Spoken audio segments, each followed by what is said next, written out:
औपनिवेशिक काल के दौरान लिखे गए भारत के इतिहास का प्रारंभ सिंधु घाटी सभ्यता से होता है। ये झूठ फैलाया गया कि जब इस सभ्यता का अंत हुआ तब आर्यों ने भारत पर आक्रमण किया और उन्होंने वेदों की रचना की। आधुनिक इतिहासकारों और पुरातत्वविदों का प्रतिपादन है कि हमारे पास 500 ईसा पूर्व से पहले का कोई भी सही कालानुक्रमिक इतिहास नहीं है। लेकिन वास्तव में पुरातात्विक, पुरातन खगोलीय और साहित्यिक साक्ष्यों पर आधारित उन्नत शोध से पता चलता है कि होलोसीन से लेकर भारत का निरंतर कालानुक्रमिक इतिहास है। हम भारतीय गर्भ से इसको इतिहास कहते हैं। इतिहास शब्द इति ह और आस के रूप में विभाजित होता है, जिसका अर्थ होता है कि ऐसा वस्तुतः हुआ था। वैदिक, उत्तर वैदिक ग्रंथ, इतिहास और पुराण इतिहास को दर्ज करते हैं। आज इतिहास की परिभाषा वो है जो भारत में औपनिवेशिक इतिहासकारों द्वारा प्रस्तुत की गई थी, जिन्होंने बिना किसी सबूत के हमारी प्राचीनता पर संदेह किया। उससे बहुत पहले हमारे ऋषियों ने कालानुक्रमिक इतिहास और वंशावलियों को दर्ज किया ताकि भविष्य की पीढ़ियों को इसे सीखने से लाभ मिल सके। आइए हम वैज्ञानिक रूप से हमारे कालानुक्रमिक इतिहास की प्राचीनता का अन्वेषण करते हैं। ये कहना बहुत मुश्किल है कि भारतीय प्रायद्वीप में मानव जाति किस समय बसी थी, लेकिन इंडोनेशिया के सुमात्रा में स्थित टोबा ज्वालामुखी के विनाशकारी विस्फोट ने 75,000 साल पहले भारतीय भूभाग से मनुष्यों, वनस्पतियों और सभी जीवों का विनाश कर दिया था। टोबा के विनाशकारी विस्फोट ने पूरे भारत में लगभग 15 सेंटीमीटर मोटी राख की परत जमा कर दी थी। कुर्नूल जिले के ज्वालापुरम के पुरातात्विक स्थल में टोबा विस्फोट की घटना से पहले और बाद में मानव निवास का प्रमाण मिलता है। संभवतः कश्मीर और हिंदू कुश पर्वत की पहाड़ियों में रहने वाले कुछ ही लोग बच पाए होंगे। धीरे धीरे उत्तर पश्चिमी और उत्तर भारत उन बचे हुए लोगों के आवास स्थल बन गए। इस प्रकार सप्त सिंधु क्षेत्र और सरस्वती नदी वैदिक सभ्यता की जन्मस्थली बन गई। पुरातात्विक विभाग ने पूर्वी उत्तर प्रदेश के लहुरा देव झील के तट पर प्रारंभिक कृषि का समय 13,000 ईसा पूर्व से 7,300 ईसा पूर्व तक कार्बन डेटिंग द्वारा निर्धारित किया है। खंबात की खाड़ी का ये प्राचीन शहर वास्तव में द्वारवती शहर था, जिसे 11,100 ईसा पूर्व के आसपास विश्वकर्मा द्वारा बनाया गया था और ये शहर 9,400 से 9,300 ईसा पूर्व के आसपास समुद्र में समा गया। 10,200 ईसा पूर्व से 9,400 ईसा पूर्व तक मेल्ट वाटर पल्स 1B का समय था। इस द्वारवती शहर से प्राप्त एक प्राचीन लकड़ी के टुकड़े का समय 7,500 ईसा पूर्व निर्धारित किया गया है। तमिलनाडु में प्राचीन पूमपुहर शहर की जलमग्न संरचना 9,500 ईसा पूर्व के आसपास की है। हिसार में भिराना के पुरातात्विक स्थल को भी 7,570 ईसा पूर्व का माना गया है। पाकिस्तान के बोलन दर्रे के पास मेहरगढ़ के कृषि स्थल 7,000 ईसा पूर्व के हैं। हरियाणा के प्रसिद्ध राखी गढ़ी के कुछ अवशेष 6,500 ईसा पूर्व के हैं। पुरातत्व खगोलीय साक्ष्यों के आधार पर 14,500 ईसा पूर्व में ब्रह्मा का समय निर्धारित किया जा सकता है, क्योंकि 14,500 ईसा पूर्व के आसपास दक्षिणायन धनिष्ठा नक्षत्र में था। 1,000 साल बाद ऋषि विश्वामित्र ने 13,500 ईसा पूर्व के आसपास श्रवण नक्षत्र में दक्षिणायन को देखा था, जैसा कि महाभारत में वर्णित है। इस घटना को विषुव का अयन चलन या प्रीसेशन कहा जाता है। लगभग 26,000 वर्षों के चक्र में पृथ्वी के अक्ष के घूर्णन के अभिविन्यास में क्रमिक बदलाव को विषुव का अयन चलन कहा जाता है, क्योंकि विषुव के साथ सूर्य की वार्षिक गति के विपरीत निर्धारित सितारों के सापेक्ष ग्रहण के साथ साथ विषुव पश्चिम की ओर बढ़ता है। इस प्रकार विषुव या संक्रांति 960 वर्षों में पश्चिम की ओर एक नक्षत्र अर्थात 13.2 डिग्री को पार कर जाती है। वैदिक साहित्य में कई संदर्भ मृगशिरा से रोहिणी नक्षत्र में उत्तरायण के अयन चरण का संकेत देते हैं। प्रजापति दक्ष और उनकी 27 बेटियों की वैदिक कथा स्पष्ट रूप से 28 नक्षत्रों की मृगशिरा आदि सूची को इंगित करती है, जो 11,200 ईसा पूर्व के आसपास वैवस्वत मनवंतर की शुरुआत के साथ मेल खाती है। उत्तरायण मृगशिरा नक्षत्र में 11,200 से 10,200 ईसा पूर्व के आसपास था और रोहिणी नक्षत्र में 10,200 से 9,200 ईसा पूर्व के आसपास था। उत्तरायण 9,200 से 8,200 ईसा पूर्व के आसपास कृत्तिका नक्षत्र में था। अथर्ववेद के नक्षत्र सूत्र को 9,200 से 9,000 ईसा पूर्व के आसपास पुनः संकलित किया गया था और नक्षत्रों की सूची को कृत्तिका नक्षत्र से पुनः प्रारंभ किया गया। उत्तरायण जब कृत्तिका नक्षत्र में था तब अधिकांश संहिता, ब्राह्मण और आरण्यकों को उनके अंतिम रूप में संकलित किया गया। नक्षत्रों की सूची अश्विनी नक्षत्र से ही पुनः आरंभ होती है। जब उत्तरायण 7,200 ईसा पूर्व के आसपास अश्विनी नक्षत्र में स्थानांतरित हो गया था। तैत्तिरीय ब्राह्मण इंगित करता है कि 12,000 से 11,300 ईसा पूर्व के आसपास देवता और असुरों के बीच एक बड़ा संघर्ष हुआ, जब अभिजीत यानी वेगा एक ध्रुव तारा था। शिशुमार तारा मंडल का कश्यप तारा, जो कि ग्रामा ड्रैकोनिस है, 11,000 ईसा पूर्व के शुरू में उत्तर ध्रुव पर था। ये 8,800 से 8,700 ईसा पूर्व के आसपास भी उत्तर ध्रुव पर था। शिशुमार तारा मंडल का सिर इस दौरान उत्तर ध्रुव पर था। तमिल संगम साहित्य हमें सूचित करता है कि ऋषि अगस्त्य ने 11,250 ईसा पूर्व के आसपास पहला संगम बुलाया था। कैनोपस तारा कन्याकुमारी में रहने वाले लोगों को 11,000 से 10,000 ईसा पूर्व के आसपास पहली बार दिखाई दिया, जिन्होंने इस तारे का नाम अगस्त्य रखा। कश्मीर घाटी एक हिमरूप यानी ग्लेशियल झील थी, जिसे ऋग्वैदिक काल में सतीसर के नाम से जाना जाता था। यह हिमरूप यानी ग्लेशियल झील 12,700 से 11,500 ईसा पूर्व के आसपास मेल्ट वाटर पल्स 1 की अवधि के दौरान निर्मित हुई।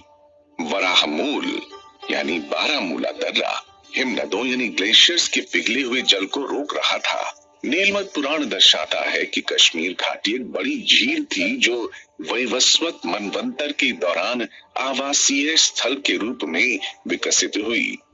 11,200 ईसा पूर्व के आसपास लगातार बारिश के बाद और विशालकाय उल्कापिंड के पृथ्वी से टकराव के बाद आए बड़े पैमाने पर भूकंप ने बारामूला दर्रे को खोल दिया था और सतीसर का पानी कश्मीर घाटी से बाहर निकल गया, जो मध्य, सिंध और गुजरात क्षेत्रों में भयंकर बाढ़ का कारण बनी थी। यह विनाशकारी बाढ़ वैवस्वत मनु के शासन काल में आई थी।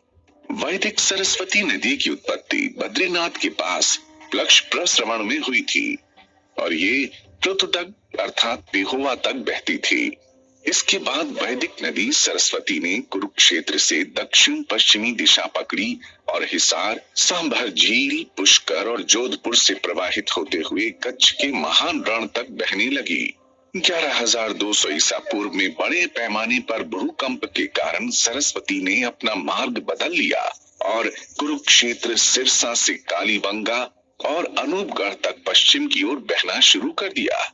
सतलज, यमुना और दृष्टवती सरस्वती की प्रमुख सहायक नदियां थीं। सतलज ने लगभग 14,500 से 13,000 ईसा पूर्व अपना मार्ग बदल लिया। भारतीय प्रौद्योगिकी संस्थान IIT कानपुर ने OSL पद्धति के आधार पर 13,000 ईसा पूर्व में सतलज नदी के पुरातात्विक मार्ग को दिनांकित किया। यमुना और दृष्टवती सरस्वती नदी की सहायक नदी बनी रही।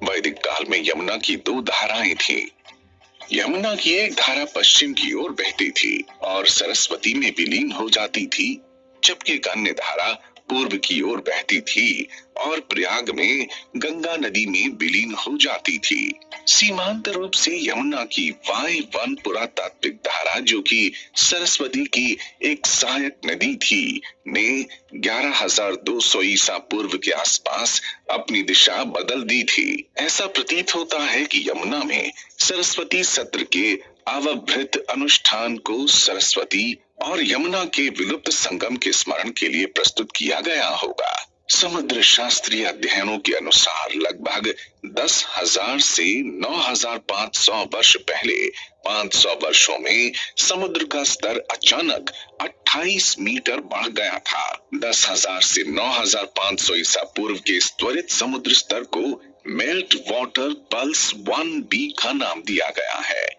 इस बात की अत्यधिक संभावना है कि मेल्ट वाटर 1B के अंत में कैम्बे की खाड़ी में द्वारावती शहर 9,400 से 9,300 ईसा पूर्व के आसपास समुद्र में समा गया था। संभवतः द्वारावती शहर के क्षेत्र को पूरी तरह से डूबने में कम से कम 1,500 साल लग गए। इस प्रकार खंबात की खाड़ी में डूबे हुए शहर के क्षेत्र में पाया गया लकड़ी का वो टुकड़ा 8,000 से 7,500 ईसा पूर्व के आसपास डूबा था। मयासुर ने कृतयुग के अंत में सूर्य सिद्धांत लिखा था, जब चैत्र शुक्ल प्रतिपदा की तिथि के दिन मेष राशि में सूर्य, चंद्रमा और सभी 5 ग्रह बड़े संयोग में थे। कंप्यूटर सिमुलेशंस निर्णायक रूप से सूर्य सिद्धांत की तिथि 22 फरवरी 6,778 ईसा पूर्व रविवार को स्थापित करते हैं। सप्ताह की अवधारणा 12 साल का जोवियन चक्र, 60 साल का चक्र, 1200 वर्षों का युग, 2700 वर्षों का सप्तर्षि चक्र 6,777 ईसा पूर्व में प्रस्तुत किया गया था। इस प्रकार हम त्रेता युग की अवधि 6,777 से 5,577 ईसा पूर्व के आसपास और द्वापर युग की अवधि 5,577 से 3,177 ईसा पूर्व के आसपास तय कर सकते हैं। ये परंपरागत रूप से दर्ज है कि राम का जन्म त्रेता युग की अंतिम शताब्दी में हुआ था। इस प्रकार श्री राम का जन्म 3 फरवरी 5,674 ईसा पूर्व पुनर्वसु नक्षत्र में हुआ था, जब शनि उच्च पर था। रामायण में लक्ष्मण ने मूल नक्षत्र में एक धूमकेतु और एक ग्रह की स्थिति का वर्णन किया है। जब वानर सेना लंका की ओर कूच करने के लिए तैयार थी, ये खगोलीय अवलोकन सत्यापन योग्य है। शुक्र ग्रह 22 अगस्त से 3 सितंबर तक 5,635 ईसा पूर्व के आसपास मूल नक्षत्र में था और हेली धूमकेतु ने भी 23 अगस्त 5,635 ईसा पूर्व में मूल नक्षत्र में प्रवेश किया था। 23 अगस्त 5,635 ईसा पूर्व हेली धूमकेतु का अपैरेंट मैग्नीट्यूड 2.14 था। ये 23 अगस्त और 23 सितंबर के बीच 5,635 ईसा पूर्व में सूर्यास्त के बाद नग्न आंखों को दिखाई दे रहा था, जो कि धीरे धीरे अदृश्य हो गया। होलोसीन के बाद के समुद्र स्तर वृद्धि के अध्ययन के अनुसार श्रीलंका कम से कम 6,200 ईसा पूर्व तक भारतीय प्रायद्वीप से जुड़ा था। अंतिम pulse melt water pulse 1C MWP 1C 6,200 से 5,600 ईसा पूर्व के आसपास घटित हुआ, जिससे 140 वर्षों से भी कम समय में समुद्र के जल स्तर में 6.5 मीटर की वृद्धि हुई। जाहिर है राम सेतु का क्षेत्र MWP 1C के दौरान समुद्र से डूब गया था। शायद नल ने राम सेतु के निर्माण के लिए जमीनी स्तर को अधिकतम 2 मीटर तक ऊंचा उठाया होगा। धनुषकोडी और तलाई मानर के बीच समुद्र जल स्तर मौजूदा स्तर से कम 14 मीटर नीचे होना चाहिए। इस प्रकार रामायण के युग को 5,677 से 5577 ईसा पूर्व के आसपास स्थापित किया जा सकता है। ऐहोल शिलालेख निर्णायक रूप से महाभारत युद्ध की तारीख को 3162 ईसा पूर्व में स्थापित करता है। वास्तव में भारतीय कालक्रम में जटिल समस्याएं भारतीय प्राचीन संवतों के प्रारंभ में गलत फहमी से उत्पन्न होती हैं। कुर्तकोटी ताम्रपत्र उत्तरी कर्नाटक में शक संवत 530 में अर्थात 9 मई 53 ईसा पूर्व में हुए संपूर्ण सूर्य ग्रहण को संदर्भित करता है, जो निर्णायक रूप से स्थापित करता है कि शक संवत 583 ईसा पूर्व में शुरू हुआ था और शकांत संवत 78 ईस्वी में शुरू हुआ था। इतिहासकारों ने गलती से इन दो संवतों को मिला दिया, जिसके कारण 660 वर्षों की कालानुक्रमिक त्रुटि हुई। तालगुंडा के प्राणेश्वर मंदिर में पाए गए दो समकालीन तांबे के प्लेटों में से एक प्लेट को शक संवत में और दूसरे को शकांत संवत में दिनांकित किया गया है। 660 वर्षों की इस त्रुटि के अलावा बाद में जैन इतिहासकारों ने अनजाने में मौर्य राजा चंद्रगुप्त के साथ भद्रबाहु के एक शिष्य उज्जैन के राजा चंद्रगुप्त की पहचान की, जिसने महावीर को बुद्ध का समकालीन बनाया। वास्तव में बुद्ध ने महावीर निर्वाण के 675 वर्ष पहले निर्वाण प्राप्त किया था।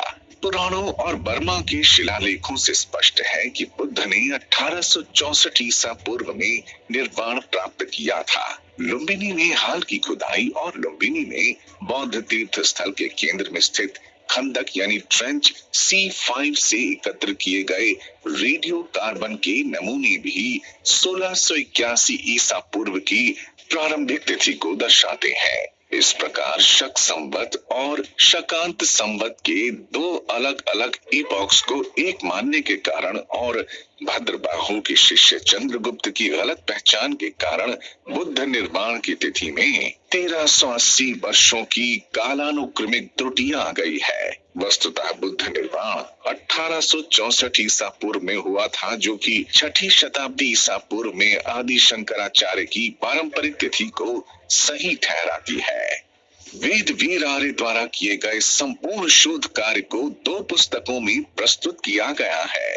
The chronology of India from Manu to Mahabharata, the chronology of India from Mahabharata to medieval era, जो कि बुद्ध निर्वाण की तिथि में परिवर्तन पूरे विश्व काल क्रम को प्रभावित करता है। इसलिए the origin of the Christian era fact of fiction नामक तीसरी पुस्तक में पश्चिमी काल क्रम के मानकों पर चर्चा की गई है। वास्तव में यूरोपीय ईसाई विद्वानों ने स्वतंत्र रूप से बिना कोई प्रमाण प्रस्तुत किए 1 ईस्वी को ईसा मसीह के जन्म वर्ष के रूप में मान लिया। इसलिए इस पुस्तक में प्रमाणित किया गया है कि ईसाई संवत विश्व काल क्रम के मानक के रूप में स्थापित करने योग्य नहीं है। पश्चिमी काल क्रम को ऑगस्टस के समय तक ईसाई संवत के इपॉक का उल्लेख किए बिना ठीक करने की वास्तविक आवश्यकता है। बेबीलोन में प्राप्त वीनस टैबलेट स्वतंत्र रूप से खगोलीय साक्ष्य प्रस्तुत करता है, लेकिन दुर्भाग्य से विश्व इतिहासकार वीनस टैबलेट की सटीक तारीख को निर्धारित करने में पूर्ण रूप से विफल रहे। वर्तमान शोध कार्य औपचारिक रूप से दावा करता है कि वीनस टैबलेट की डेटिंग की पहेली को सफलतापूर्वक हल कर लिया गया है, जो कि पिछले 150 वर्षों से अनसुलझी थी। इस प्रकार 3 पुस्तकों में प्रस्तुत शोध कार्य न केवल भारत की कालानुक्रमिक समस्याओं का बल्कि विश्व काल क्रम का भी संपूर्ण समाधान प्रदान करता है। वास्तव में प्राचीन भारतीय साहित्य के पुरातन खगोलीय डेटा और खंबात की खाड़ी में द्वारावती के समुद्री पुरातात्विक स्थल निर्णायक रूप से ये इंगित करते हैं कि भारत में ऋषि ब्रह्मा और उनके पुत्र स्वयंभू मनु के समय से पिछले 16,500 वर्षों से एक सतत कालानुक्रमिक इतिहास है। प्राचीन भारतीय ऐतिहासिक परंपरा ने श्रम साध्य रूप